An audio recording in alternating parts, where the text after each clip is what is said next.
Welcome back. In this video I will guide you how to add zoom effects between slides in PowerPoint. Adding a slide zoom or summary zoom effect is one of the smoothest way to transition between slides in PowerPoint. So now click on the slide where you want your summary to be appear. Right now I'm selecting the 4 number slide, and then go to the top menu bar and select the insert and click on the links and click on the zoom and click on the slide zoom.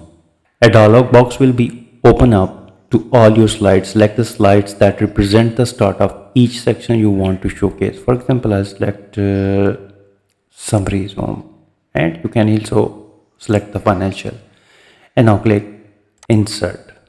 So PowerPoint will automatically build a brand new slide containing collection of all your selected slides thumbnail.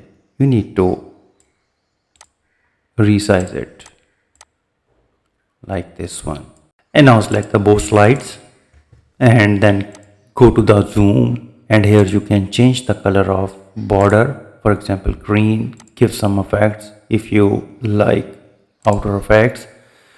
Also you can select the pre-built zoom style. These are the some pre-built zoom styles. You can select any of them which you like most, like this one. So right now I'm selecting this one, and now go to the slideshow, click on that, and now move to the page number 4, and now click on that, and here you can see that. Click on that, and here you can see that. So this is pretty simple and easy. I hope when you practice it you will learn it how you can do that. So with this way you can easily add zoom effect between slides in PowerPoint. If you think this video is helpful, please support my channel. Thanks for watching.